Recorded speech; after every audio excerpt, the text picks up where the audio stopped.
यानी जो यानी क्वेश्चन जो है ऑब्जेक्टिव का लगभग यानी क्या कर दिया, यानी 35 का ऑब्जेक्टिव है तो आपका 70 यानी हो जाएंगे, ठीक है। इसमें से आपको कितना का जवाब देना है, यानी 35 का ही जवाब देना है, ठीक है। तो चलिए देखिए, आप लोग यहाँ देख ही रहे हैं कि यानी 35 जो आपका यानी 35 प्रश्नों का ही आपको जवाब देना, 70 ऑब्जेक्टिव रहेंगे। चलिए स्टार्ट करते हैं हम लोग। फर्स्ट स्क्रीन जो आपके स्क्रीन पे आ गया, फर्स्ट क्वेश्चन ध्यान से देखिएगा कि किन गतिविधियों द्वारा प्राकृतिक यानी संसाधनों का मूल्य बढ़ जाता है, प्राथमिक के, द्वितीय या तृतीय या चतुर्थी के कारण। तो इसका राइट आंसर आपको बताना है, जल्दी बताएंगे आप लोग। तो इसका राइट आंसर क्या हो जाएगा, ऑप्शन नंबर यानी क्या हो जाएगा, यानी B will be the right answer हो जाएंगे, ठीक है। किसके क्रियाकलाप के कारण में, द्वितीय क्रियाकलाप की वजह से, ठीक है। चलिए क्वेश्चन आगे फिर देखते हैं। द्वितीय कार्यकलाप से संबंधित है कौन सा, यानी द्वितीय कार्यकलाप से यानी जो आपका संबंधित है, तो आपको पता ही होगा इसका कि किससे, यानी विनिर्माण उद्योग से होता है, जैसे कि विनिर्माण उद्योग से आपका option number B right answer हो जाएंगे, ठीक है। चलिए आगे फिर देखते हैं हम लोग। क्वेश्चन आपका तीसरा क्या कहलाता है कि कौन सा क्रियाकलाप सेवा सेक्टर से संबंधित है। तो जैसे कि आपको पता होगा कि यानी सेवा सेक्टर के अंतर्गत वही क्रियाकलाप आते हैं, यानी तीसरा क्रियाकलाप जो है वो सेवा सेक्टर के अंतर्गत आते हैं। तो ऑप्शन नंबर क्या हो जाएगा आपका, जल्दी बताइएगा। तो आपका कहाँ सेवा किस में है, यानी option number B right answer हो जाएगा, यानी तृतीय क्रियाकलाप के अंदर के आते हैं। चलिए फिर क्वेश्चन हम लोग देखते हैं। स्वर्ण कालर यानी व्यवसाय संबंधित है, किससे संबंधित है, द्वितीय क्रियाकलाप से, तृतीय क्रियाकलाप से, या चतुर्थ या चतुर्थक क्रियाकलाप या पंचम क्रियाकलाप। तो राइट आंसर क्या हो जाएगा चार का, option number D right answer हो जाएंगे, यानी पंचम क्रियाकलाप से आ जाएंगे, ठीक है। चलिए क्वेश्चन आगे देखते हैं हम लोग। भाप के इंजन का आविष्कार कब हुआ था, भाप के जो इंजन का जो आविष्कार किया गया है तो ये कब किया गया, 5 का राइट आंसर आपको मालूम है, 5 का ऑप्शन नंबर क्या हो जाएंगे, यानी सी हो जाएंगे, यानी 18वीं शताब्दी में। तो गाइस अगर वीडियो पसंद आए तो वीडियो को लाइक करके जम करके अपने दोस्तों में एक बार शेयर कर देंगे, और जो नए चैनल पर नए हैं वो चैनल को सब्सक्राइब कर लेंगे, ठीक है। विश्व में प्रथम सार्वजनिक रेल मार्ग कब आरंभ हुआ था, 1725, 1750 में, 1825 में, या 1850 में। तो राइट आंसर बताना आपको। जो 6 का राइट आंसर क्या हो जाएगा, जल्दी बताएंगे। तो ऑप्शन नंबर क्या हो जाएगा 6 का, बिल्कुल option number C right answer हो जाएंगे, ठीक है, 1825 में। चलिए क्वेश्चन आगे देखते हैं हम लोग। विश्व का सघनतम रेल तंत्र किस महादेश में पाया जाता है, विश्व का सघनतम रेल तंत्र किस महादेश में पाया जाता है, जैसे कि आपको पता होगा, 7 का right answer option number A right answer हो जाएंगे, ठीक है, यूरोप में, ठीक है। चलिए क्वेश्चन आगे फिर हम लोग देखते हैं, जो आपके स्क्रीन पे आ चुका है 8 नंबर क्वेश्चन, ध्यान से देखिएगा क्या कहलाता है इसमें कि औद्योगिकरण से कौन सा प्रदूषण होता है, जल प्रदूषण, वायु प्रदूषण, ध्वनि प्रदूषण, इनमें से सभी। तो राइट आंसर क्या हो जाएगा 8 का, हाँ option number D right answer हो जाएंगे, इनमें से सभी हो जाएंगे। चलिए क्वेश्चन आगे फिर हम लोग देखते हैं क्या कहलाता है इसमें, ध्यान से देखिएगा। निम्नलिखित में से किसे प्राय प्रदूषित नहीं माना जाता है, कार्बन मोनोऑक्साइड, या नाइट्रिक ऑक्साइड, या कार्बन डाइऑक्साइड, या कार्बनिक आयन। चलिए राइट आंसर क्या बताना है आपको, 9 नंबर का क्वेश्चन का right answer option number C right answer हो जाएगा, यानी कार्बन डाइऑक्साइड। चलिए क्वेश्चन आगे देखते हैं हम लोग। 10वां नंबर क्वेश्चन क्या कहलाता है, योजना आयोग का गठन कब हुआ था। तो 1950 में हुआ था, 1947 में, 1952 में, या 1960 में। राइट आंसर क्या हो जाएगा, योजना आयोग का 1950 में हुआ था, option number A right answer हो जाएंगे, ठीक है। चलिए क्वेश्चन फिर आगे हम लोग देखते हैं, जो आपके स्क्रीन पे ध्यान से देखिएगा। निम्नलिखित में कौन सा शहर ग्रैंड ट्रंक सड़क पर स्थित नहीं है, यानी निम्नलिखित में से कौन सा शहर जो है वो ग्रैंड ट्रंक सड़क पर स्थित नहीं है, जो शेरशाह सूरी के द्वारा जो रोड को बनाया गया है, ठीक है। तो आपको मालूम ही होगा। चलिए जल्दी बताइए फटाफट, इसका राइट आंसर बताना आपको। तो क्या हो जाएंगे इसका, पहला ऑप्शन में क्या दिया हुआ है आपका, 11 नंबर क्वेश्चन को ध्यान से देखिएगा। हाँ तो इलाहाबाद दिया हुआ है, कोलकाता दिया हुआ है, दिल्ली दिया हुआ है, लखनऊ दिया हुआ है। इसका राइट आंसर क्या हो जाएगा 11 का, हाँ option number D right answer हो जाएंगे, नहीं लखनऊ। चलिए क्वेश्चन देखते हैं आगे हम लोग फिर कि उत्तर दक्षिण गलियारा जोड़ता है, किसको जोड़ता है, यानी किन किन को जोड़ता है, ठीक है। तो 12 का राइट आंसर क्या हो जाएगा आपका, option number C right answer हो जाएंगे, ठीक है, श्रीनगर को कन्याकुमारी से। चलिए क्वेश्चन आगे देखते हैं हम लोग। दक्षिण रेल मंडल का मुख्यालय कहाँ है, दक्षिण रेल मंडल का जो मुख्यालय है तो वो कहाँ है, 13 नंबर का राइट आंसर आपको मालूम है, 13 का ऑप्शन नंबर ए हो जाएंगे, यानी चेन्नई, ठीक है, चेन्नई में। चलिए क्वेश्चन आगे फिर हम लोग देखते हैं। नगर योजना किस परिवहन से संबंधित है, तो जैसे कि पता ही होगा, नगर योजना पहला ऑप्शन में क्या जल दिया हुआ है, दूसरा में सड़क दिया हुआ है, तीसरा में वायु दिया हुआ है, और चौथा में आपका यानी पाइपलाइन दिया हुआ है। इसका राइट आंसर बताना है 14 का option number B right answer हो जाएंगे, यानी सड़क, ठीक है। चलिए क्वेश्चन देखते हैं हम लोग फिर। ITDP है क्या है ये, इसका आपको संक्षिप्त यानी बताना क्या होगा ये। 15 का राइट आंसर आपको बताना है, 15 का option number B right answer हो जाएंगे, यानी समन्वित जनजातीय विकास प्रोग्राम, ठीक है। चलिए क्वेश्चन देखते हैं आगे हम लोग। 16 नंबर क्वेश्चन को देखते हैं आगे स्क्रीन पे, ध्यान से देखिएगा क्या कहलाता है। इनमें से कौन सा औद्योगिक जिला है, यानी इनमें से कौन सा यानी औद्योगिक जिला है, ठीक है, औद्योगिक जिला जल्दी बताइएगा। पूर्णिया, भोपाल, कानपुर, उपयुक्त सभी। 16 नंबर का राइट आंसर बताना है, कितने बच्चे सही कर पाते हैं। तो right answer option number C हो जाएंगे, यानी औद्योगिक, यानी जहाँ यानी मतलब कल कारखाने सब जगह दिखे। तो ये तो पूर्णिया में नहीं है, भोपाल में भी नहीं है, तो कानपुर में ऑप्शन नंबर क्या हो जाएंगे आपका, यानी कानपुर। चलिए क्वेश्चन आगे देखते हैं। किस राज्य में गन्ने का पेराई काल अपेक्षाकृत अधिक है, जल्दी बताइए। 17 नंबर क्वेश्चन का बताना आपको। Very good. तो राइट आंसर क्या हो जाएगा 17 का? ऑप्शन नंबर डी हो जाएंगे, यानी तमिलनाडु। चलिए क्वेश्चन देखते हैं हम लोग, इनमें कौन लोहा इस्पात कारखाना समुद्र तट पर स्थापित है? तो राइट आंसर बताना 18 नंबर क्वेश्चन का। Very good. तो चलिए 18 का क्या हो जाएगा? ऑप्शन नंबर हाँ B will be the right answer हो जाएंगे, ठीक है, विशाखापत्तनम। चलिए क्वेश्चन आगे देखते हैं हम लोग, रावभाटा परमाणु ऊर्जा का केंद्र किस शहर के निकट अवस्थित है? यानी रावभाटा परमाणु ऊर्जा केंद्र किस शहर के निकट अवस्थित है? पटना, कोटा, मणिपाल या पिलानी? जल्दी राइट आंसर बताना आप लोगों को। वेरी गुड, सभी बच्चे का आप लोगों का सही आंसर आ रहा है। तो राइट आंसर क्या हो जाएंगे, यानी हाँ 19 का राइट आंसर क्या हो जाएगा? Option number B right answer हो जाएंगे, कोटा। चलिए चलिए क्वेश्चन देखते हैं हम लोग फिर, भारत में पाए जाने वाले कुल कोयला का कितना प्रतिशत बिटुमिन्स प्रकार है? यानी कितने प्रतिशत यानी बिटुमिन्स का यानी प्रकार है? तो आपको मालूम ही होगा। तो राइट आंसर क्या हो जाएगा? 20 का। तो ऑप्शन नंबर यानी क्या हो जाएगा? बिटुमिन्स कितना प्रकार का पाया जाता है? हाँ 20 नंबर का option number C right answer हो जाएंगे, यानी 80%। चलिए क्वेश्चन फिर आगे हम लोग देखते हैं, इंदिरा गांधी नहर में किस नदी से पानी प्रवाहित होता है? गंगा, यमुना, कोन, व्यास? राइट आंसर बताना है इसका क्या होगा? 21 नंबर का राइट आंसर बताना आपको। Very good. तो option number D will be the right answer हो जाएंगे, ठीक है, यानी व्यास। चलिए क्वेश्चन आगे देखते हैं हम लोग फिर, भारत में हरित क्रांति का सूत्रपात कब हुआ था? भारत में जो हरित क्रांति का जो सूत्रपात हुआ था तो कब हुआ था? यानी 1967 से 1968। Option number C right answer हो जाएंगे। रबी की फसल पैदा होती है कब से? शीत ऋतु में होती है, वर्षा ऋतु में, या ग्रीष्म ऋतु, या सभी ऋतु में? तो राइट आंसर क्या हो जाएगा? 23 का ऑप्शन नंबर ए हो जाएंगे, यानी शीत ऋतु में होते हैं। चलिए क्वेश्चन देखते हैं, रांची किस राज्य की राजधानी है? रांची आपको मालूम ही होगा, रांची किस राज्य राजधानी है? झारखंड की। Option number D. जितने ही पड़ोसी देश है उसका राज्य राजधानी आपको याद कर लेना है, ठीक है, पड़ोसी राज्य सॉरी। निम्नलिखित में कौन गंगा के मैदान के महत्वपूर्ण मानव अधिवास है? अर्ध यानी विरल है, अर्ध विरल है, सघन है, या अर्ध सघन है? राइट आंसर क्या हो जाएगा 25 नंबर क्वेश्चन का? हाँ option number C right answer हो जाएंगे, यानी सघन हो जाएंगे, ठीक है। चलिए क्वेश्चन देखते हैं आगे हम लोग, आपके स्क्रीन पर ध्यान से देखिएगा। निम्नलिखित में कौन राजधानी नगर है? निम्नलिखित में कौन राजधानी नगर है? जमशेदपुर भी नहीं है, मथुरा भी नहीं है, मैसूर भी नहीं है, Patna. Option number A right answer हो जाएंगे। चलिए क्वेश्चन देखते हैं, निम्नलिखित में कौन एक मानव विकास के स्तंभ एक घटक है? समता, सतत पोषणीयता, या उत्पादकता, या उपयुक्त सभी? राइट आंसर आपको बताना है, जल्दी बताइएगा। तो राइट आंसर क्या हो जाएंगे? Very good. तो आपका यानी 27 नंबर क्वेश्चन का जो राइट आंसर हो जाएंगे, तो ऑप्शन नंबर क्या हो जाएगा? D will be the right answer, उपयुक्त सभी हो जाएंगे। क्वेश्चन देखते हैं हम लोग, निम्नलिखित में कौन मानव विकास के मूलभूत क्षेत्र है? तो मानव विकास की जो मूलभूत क्षेत्र कौन कौन सा है? तो 28 का राइट आंसर जो हो जाएंगे, तो ऑप्शन नंबर यानी D will be the right answer हो जाएंगे, यानी उपयुक्त सभी हो जाएंगे, ठीक है। क्वेश्चन देखते हैं आगे हम लोग, भारत के निम्नलिखित राज्यों में से किस एक में स्त्री साक्षरता न्यूनतम है? यानी भारत के निम्नलिखित के राज्य में एक में स्त्री साक्षरता न्यूनतम है। तो इसमें से सबसे साक्षरता जो है न्यूनतम, जो आपको मालूम ही होगा कि मेरा बिहार जो बहुत पिछड़ा है, तो इसीलिए option number D right answer हो जाएंगे, ठीक है, साक्षरता दर पर। तो चलिए क्वेश्चन देखते हैं आगे हम लोग, 2011 की जनगणना के अनुसार भारत की साक्षरता का प्रतिशत कितना है? तो ये तो बहुत ईजी क्वेश्चन, आपको मालूम होना चाहिए। 30 नंबर का कितना साक्षरता प्रतिशत है? तो यानी option number B right answer, 74.4%, यानी 0.4, ठीक है, 0.4%। 2011 की जनगणना के अनुसार किस राज्य का जनघनत्व सबसे अधिक है? तो पता ही होगा 2011 की जनगणना अनुसार किस राज्य का सबसे जनघनत्व सबसे अधिक है? 31 का option number C will be the right answer हो जाएंगे, ठीक है, यानी बिहार।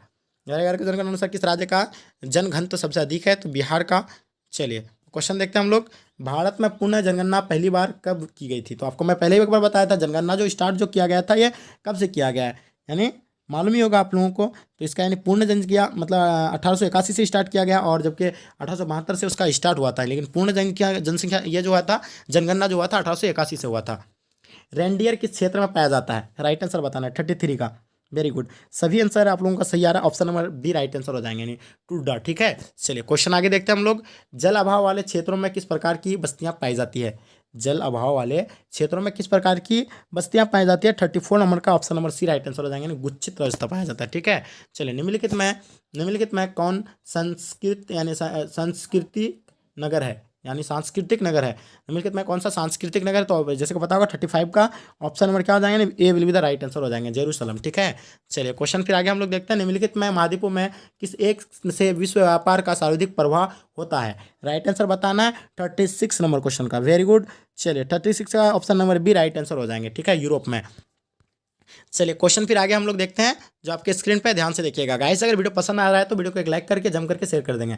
निम्न में से किस अर्थव्यवस्था में उत्पादक का स्वामित्व व्यक्तिगत होता है? राइट आंसर बताना है, इसका राइट आंसर क्या हो जाएगा? 37 नंबर क्वेश्चन का। Very good, option number B right answer हो जाएंगे, यानी पूंजीवादी हो जाएंगे, ठीक है। चलिए क्वेश्चन फिर आगे हम लोग देखते हैं, जो आपके स्क्रीन पर आ चुका है, ध्यान से देखिएगा क्वेश्चन क्या कहलाता है, ठीक है। चलिए हम लोग क्वेश्चन को देखते हैं, 38 नंबर क्वेश्चन का, बृहत यानी बृहत टैंक मार्ग होकर जाता है, क्या जाता है, जल्दी बताइएगा क्या होगा, यानी भूमध्य सागर हिंद महासागर से होकर, या उत्तर अटलांटिक महासागर होकर, या दक्षिण अटलांटिक महासागर होकर, या उत्तर प्रशांत महासागर से होकर। तो इसका राइट आंसर क्या हो जाएगा, जैसे कि आपको पता होगा 38 नंबर क्वेश्चन का right answer option number B right answer हो जाएंगे। ठीक है, उत्तर अटलांटिक महासागर से होकर। ठीक है, क्वेश्चन देखते हैं आगे हम लोग। विश्व का सबसे बड़ा तीर्थ क्रियाकलाप कौन सा है, देखना चाहेंगे कितने बच्चे इसमें से आप लोग सही आंसर दे पाते हैं। जल्दी फटाफट आप लोग कमेंट में बताएंगे हमें। 39 क्वेश्चन का ऑप्शन नंबर डी हो जाएंगे, यानी शिक्षण। ठीक है, ये बहुत तीर्थ क्रियाकलाप का सबसे बड़ा क्रियाकलाप माना जाता है। चलिए, चॉकलेट में कौन सा पदार्थ उपयोग होता है, तो सही बच्चों को पता होगा कि यानी चॉकलेट में जो किया जाता है, कहवा का यूज नहीं किया जाता, गन्ना का भी नहीं, चुकंदर का नहीं, कोको का किया जाता है। ऑप्शन नंबर बी यानी राइट आंसर हो जाएंगे। ये क्वेश्चन आपके बहुत ही इंपॉर्टेंट है। मैं आपको जो बता रहा हूँ कि 100% मैं आपको बार बार कह रहा हूँ कि आपके लिए इंपॉर्टेंट है, इसलिए आप इस चीज़ को अच्छे से रट लीजिए। अगर आपको एग्जाम में अगर 100 का 100 ऑब्जेक्टिव सही करना है, तो अगर यानी 50 में 50 ऑब्जेक्टिव अगर आपको सही करना है, तो आप अच्छे से इस सारे को रट लेंगे। ठीक है, तो आप लोग से रिक्वेस्ट कर रहे हैं कि आपका ये रिस्पॉन्सिबिलिटी बनता है कि आप लोग वीडियो को एक बार जम करके शेयर कर देंगे। ठीक है, 40 का क्या हो जाएगा, नहीं बी हो जाएंगे। चलिए, क्वेश्चन देखते हैं हम लोग। 41 नंबर, निम्नलिखित में से कौन सी रोपण फसल नहीं है, तो देखते हैं कि जाएंगे कितने बच्चे इसमें से रोपण फसल का जवाब दे पाते हैं। तो रोपण फसल इसमें से यानी कौन सा नहीं है, यानी गेहूं जो है, यानी बीज इसका बोया जाता है, इसमें रोपण फसल ये नहीं है। ये भी कॉफ़ी भी इसका भी मतलब क्या रोपा जाता है, इसको गन्ना को भी रोपा जाता है, रबर को भी गन्ना जाता है, लेकिन गेहूं को रोपा नहीं जाता, इसको गेहूं को यानी छिड़काव किया जाता है। Option number B right answer हो जाएगा। ठीक है, बोया जाता है। शुष्क कृषि में निम्न में से कौन सी फसल नहीं पाई जाती है, शुष्क कृषि में निम्न में से कौन सी फसल नहीं पाई जाती है, राइट आंसर बताना है, जल्दी बताइएगा। वेरी गुड, सभी बच्चे का राइट आंसर आएंगे। 42 नंबर क्वेश्चन का राइट आंसर क्या हो जाएंगे, हाँ बिल्कुल option number D right answer हो जाएंगे। जिसका भी गन्ना है, option number D right answer हो जाएंगे। रबर का सबसे बड़ा नियंत्रक देश कौन सा है, रबर का, वेरी गुड। 43 का आपका राइट आंसर बताना है, option number D right answer हो जाएंगे, यानी मलेशिया। ठीक है, चलिए क्वेश्चन आगे फिर हम लोग देखते हैं जो आपके स्क्रीन पे, ध्यान से देखिएगा। निम्न में से कौन सी एकल कृषि नहीं है, एकल कृषि के बारे में बताना कौन सी नहीं है, डेयरी कृषि, मिश्रित कृषि, रोपण कृषि, या वाणिज्य अनाज कृषि। तो राइट आंसर क्या हो जाएगा, 44 का option number B will be the right answer हो जाएंगे। ठीक है, मिश्रित कृषि हो जाएंगे। चलिए क्वेश्चन देखते हैं हम लोग। चाय का सबसे बड़ा उत्पादक देश कौन सा है, सब कोई जानता है कि चाय का सबसे बड़ा जो उत्पादक देश है तो कौन है, यानी अपना भारत है, यानी option number B right answer हो जाएंगे। ठीक है, चलिए इतना चीज़ आपको ध्यान रखना है। जनसंख्या का वितरण को प्रभावित करने वाले कारकों में सबसे महत्वपूर्ण कारक कौन सा है, स्थलाकृत है, मिट्टी है, प्राकृतिक वनस्पति है, जलवायु है, कौन सा होगा, राइट आंसर बताना है, जल्दी से बताइएगा। वेरी गुड, तो 46 नंबर क्वेश्चन का right answer option number A right answer हो जाएंगे, यानी स्थलाकृत। ठीक है, चलिए क्वेश्चन देखते हैं हम लोग। निम्नलिखित में से किस देश की जनसंख्या सबसे अधिक है, तो जैसे कि पता होगा कि इसमें से यानी किसका जनसंख्या सबसे अधिक है, तो 47 का आपका राइट आंसर क्या हो जाएगा, नहीं ए हो जाएंगे। पहले आपको हम बता देंगे क्योंकि सबसे अधिक तो चीन का है, तो चीन का ऑप्शन में तो है नहीं। उसके बाद भारत का है, भारत का तो है नहीं। उसके बाद अमेरिका का है, तीसरा नंबर में कौन है, अमेरिका है। तो यहाँ ऑप्शन में आपका जो है अमेरिका दिया हुआ है तीसरा नंबर पर, और कोई उससे देश है नहीं। इंडिया रहता तो इंडिया का देते, लेकिन इंडिया का तो है नहीं, इसीलिए क्या होगा, ये संयुक्त राज्य अमेरिका होगा। ठीक है, ये तीसरा पोजीशन पे है पॉपुलेशन के दृष्टि से। ठीक है, तो सभी बच्चों को यह चीज़ याद रहना चाहिए कि सबसे अधिक पॉपुलेशन जो है किसका है, ये चीज़ आपको ध्यान में रखना है, यानी चीन का है, दूसरा में भारत का है, और तीसरा में संयुक्त राज्य अमेरिका है। तो चलिए फिर हम लोग क्वेश्चन को आगे देखते हैं। 48 नंबर क्वेश्चन को जल्दी बताइएगा। 48 number question, very good. Option number क्या हो जाएगा 48 का, जनांकिकी संक्रमण सिद्धांत किसने दिया था, मार्शल ने, अमर्त्य सेन ने, या नोएस्टीन ने, या इनमें से कोई नहीं। राइट आंसर क्या हो जाएगा 48 का, very good option number C right answer हो जाएगा, नोएस्टीन हो जाएंगे। ठीक है, चलिए क्वेश्चन देखते हैं हम लोग। कौन सामाजिक भूगोल का यानी उपक्षेत्र नहीं है, कौन सामाजिक भूगोल का उपक्षेत्र नहीं है, कितने बच्चे इसमें से आप लोग सही आंसर दे पाते हैं, देखना चाहेंगे। 49 नंबर क्वेश्चन का, यानी ऑप्शन नंबर डी हो जाएंगे, चिकित्सा भूगोल हो जाएंगे। चलिए क्वेश्चन आगे हम लोग देखते हैं। महामार्गों का निर्माण सबसे पहले किस देश में हुआ था, 50 का बताइए, फटाफट बताना है आप लोगों को। 50 का क्या हो जाएगा, यानी ऑप्शन नंबर डी हो जाएंगे। ठीक है, महामार्गों का निर्माण सबसे पहले किस देश में हुआ था, यानी जर्मनी में हुआ था। चलिए क्वेश्चन देखते हैं हम लोग। क्या कहलाता है 2006 के पहाड़ा में दक्षिण अमेरिका के कितने नगरों की आबादी 10 लाख तक हो गई थी, राइट आंसर बताना है, क्या होगा 51 का, हाँ बिल्कुल option number D right answer हो जाएंगे 43।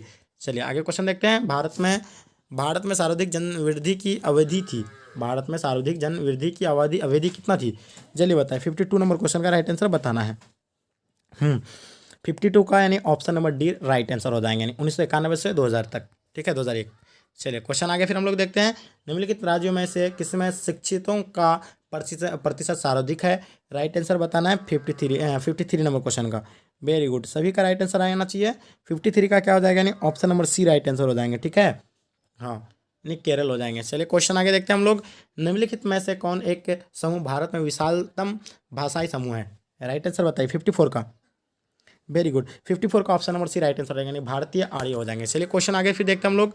विगत 100 वर्षों में भारत की जनसंख्या लगभग कितनी गुनी बढ़ी थी? हाँ, विगत वर्षों 100 वर्षों में भारत की जनसंख्या लगभग कितनी गुनी बढ़ी थी, ये आपको मालूम होना चाहिए। 55 नंबर क्वेश्चन का राइट आंसर आपको बताना है। Very good. 55 क्वेश्चन का आपका राइट आंसर क्या हो जाएगा? 55 नंबर क्वेश्चन का यानी option number B right answer हो जाएंगे। ठीक है, 5 गुनी। चलिए क्वेश्चन देखते हैं हम लोग। भारतीय जनगणना का विभाग के अनुसार किसी नगर के श्रमिक बल का कितना प्रतिशत भाग गैर कृषि धंधों में लगा होना चाहिए? तो जल्दी बताइए। 56 नंबर क्वेश्चन का right answer option number D right answer हो जाएंगे। बिल्कुल ऑप्शन नंबर डी यानी 75%। ठीक है, चलिए क्वेश्चन देखते हैं। भारत में केंद्र शासित प्रदेशों की संख्या कितनी है अभी? तो भारत में जो केंद्र शासित प्रदेशों की संख्या अभी जो है प्रेजेंट में तो 8 थे पहले, इससे पहले 9 था, लेकिन अभी 8 हो चुका है। और राज्य की जो संख्या हो गया है तो 28 हो गया है। अब क्या चीज़ आपको ध्यान रखना है। ठीक है, पहले 7 थे, कितने थे यानी भारत में केंद्र शासित प्रदेशों की संख्या यानी कितना थे? तो 7 है। भारत में अभी केंद्र शासित प्रदेशों की संख्या जो कितनी है अभी? 9 हो गया है। ठीक है, कितना हो गया यानी 9। Option number B right answer हो जाएंगे। भारत में केंद्र शासित प्रदेश की संख्या पहले कितना था? 7 था, अभी 9 हो गया, और अभी राज्यों की संख्या 8 है। ठीक है, चलिए क्वेश्चन आगे देखते हैं हम लोग। इनमें कौन नगर सबसे बाद में बसाया गया है? जल्दी बताइए। 4 ऑप्शन आपकी स्क्रीन पे, ध्यान से देखिए क्वेश्चन क्या कहलाता है। चलिए वेरी गुड। तो 58 नंबर क्वेश्चन का राइट आंसर क्या हो जाएंगे? Very good, option number B right answer हो जाएंगे, चंडीगढ़। ठीक है, चलिए क्वेश्चन देखते हैं हम लोग। निम्नलिखित में कौन फसल शुष्क कृषि से संबंधित नहीं है? राइट आंसर बताएंगे। 59 नंबर क्वेश्चन का राइट आंसर कितने बच्चे सही कर पाते हैं? तो हाँ, ऑप्शन नंबर बी गन्ना जिसका राइट आंसर हो जाएंगे, जिसका भी गन्ना है। भारत में गेहूं उत्पादक में अग्रणी राज्य कौन सा है? तो सबको जानता है कि भारत में जो गेहूं उत्पादक के राज्य के लिए तो कौन है, यानी उत्तर प्रदेश है, और चावल के लिए पश्चिम बंगाल है। तो 60 का आपका क्या हो जाएगा? यानी option number D right answer हो जाएंगे। ये चीज़ आपको ध्यान रखना है। चलिए क्वेश्चन आगे फिर हम लोग देखते हैं, जो आपके स्क्रीन पे ध्यान से देखिएगा। भारत में विभाजन से किस फसल का प्रमुख उत्पादन क्षेत्र हमारे हाथ से जाता रहा? जल्दी बताइए। हाँ बिल्कुल, आपको बताना है, जल्दी बताइए। बहुत इजी क्वेश्चन है। 61 नंबर क्वेश्चन का राइट आंसर बताना है, तो option number C right answer हो जाएंगे। ठीक है, यानी कपास का। चलिए क्वेश्चन आगे हम लोग फिर देखते हैं। देश में प्रयुक्त कुल जल का सबसे अधिक समानुपात निम्नलिखित में सेक्टरों में से किस सेक्टर में है? सिंचाई में, घरेलू में, या जल्दी बताइए उद्योग में, इनमें से कोई नहीं। राइट आंसर बताना, जल्दी बताना है। हाँ, 62 का right answer option number A हो जाएंगे, यानी सिंचाई में। चलिए क्वेश्चन देखते हैं। निम्नलिखित नदियों में से देश में किस नदी में सबसे ज़्यादा पुण्य प्रतियोगिता पाया जाता है? जल्दी बताइए, राइट आंसर क्या होगा इसका? Very good. हाँ, पुण्य प्रतियोग्य यानी भौम जल संसाधन है। निम्नलिखित नदियों में से देश में किस नदी में सबसे ज़्यादा पूर्ति योग्य भौम जल संसाधन है? तो 63 का राइट आंसर बताना है। 63 का option number B right answer हो जाएंगे, यानी गंगा हो जाएंगे। ठीक है, चलिए क्वेश्चन देखते हैं हम लोग। इनमें कौन खनिज चीनी मिट्टी के बर्तन पर रंग चढ़ाने में काम आता है? मैग्नीज, अभ्रक, लोहा, कोयला। राइट आंसर क्या हो जाएगा? 64 का option number A right answer हो जाएगा, मैग्नीज। चलिए क्वेश्चन देखते हैं हम लोग। अंकलेश्वर क्षेत्र कहाँ है? असम में है, या गुजरात में, राजस्थान में, बिहार में? तो सबको जानता है 65 का आपका राइट आंसर, यानी कहाँ है? गुजरात में है, अंकलेश्वर क्षेत्र। चलिए क्वेश्चन देखते हैं हम लोग। निम्नलिखित राज्यों में से किसमें नरोडा नाभिक ऊर्जा केंद्र स्थापित किया गया है, मतलब अवस्थित में है? जल्दी बताइए, फटाफट बताना है। राइट आंसर क्या हो जाएगा? हाँ, 66 का राइट आंसर जो आपका हो जाएगा, तो क्या हो जाएगा? नहीं जल्दी बताएंगे। 66 का ऑप्शन नंबर ए होना है, नहीं उत्तर प्रदेश में। ठीक है, कहाँ है? निम्नलिखित में राज्यों में से किसमें नरोडा नाभिक ऊर्जा केंद्रित अवस्थित है? तो यह है उत्तर प्रदेश में। चलिए क्वेश्चन देखते हैं हम लोग। निम्नलिखित में कौन अधात्विक खनिज के प्रकार हैं? 67 नंबर क्वेश्चन का राइट आंसर बताना है, जल्दी बताना। निम्नलिखित में कौन अधात्विक खनिज का एक प्रकार है? तो राइट आंसर बताना है आपको। तो 67 नंबर का right answer option number B right answer हो जाएंगे। ठीक है, यानी option number B, sorry option number क्या बोला? निम्नलिखित में कौन एक, हाँ चलिए option number B right answer आ जाएगा। फिर क्वेश्चन देखते हैं हम लोग। यानी निम्नलिखित में कौन एक तेल शोधन कारखाना है? जल्दी बताइए, तेल शोधन कारखाना बताना है। 68 नंबर क्वेश्चन का। चलिए राइट आंसर क्या हो जाएगा? 68 का, हाँ option number A right answer हो जाएंगे, यानी बरौनी। चलिए क्वेश्चन देखते हैं हम लोग। डिगबोई कहाँ है? गुजरात में, उत्तर प्रदेश में, असम में, तमिलनाडु में? तो राइट आंसर क्या आ जाएगा? 69 का, हाँ option number C right answer हो जाएंगे, असम में। ठीक है, क्वेश्चन देखते हैं हम लोग फिर आगे, जो आपके स्क्रीन पर। निम्नलिखित में कौन लोहे इस्पात उद्योग केंद्र है? तो सबको जानता है कि लोहे इस्पात जो केंद्र है तो कौन सा है? राइट आंसर बताना है, जल्दी बताएंगे। 70 नंबर क्वेश्चन का बहुत ईजी क्वेश्चन है, इसका आपको कमेंट सेक्शन में इसका जवाब देना है। गाइस अगर वीडियो पसंद आए तो वीडियो को लाइक करके और एक बार जम करके अपने दोस्तों वीडियो को शेयर कर देंगे, ताकि आपका दोस्त भी इस वीडियो का लाभ ले सकेगा। और मैं आपसे रिक्वेस्ट करता हूँ कि अभी तक अगर चैनल को सब्सक्राइब नहीं किया तो चैनल को सब्सक्राइब कर लेंगे, क्योंकि चैनल के माध्यम से आपकी बोर्ड एग्जाम की पूरी तरह से प्रिपरेशन किया जाएगा। चलिए अब तक के लिए जय हिंद, जय भारत।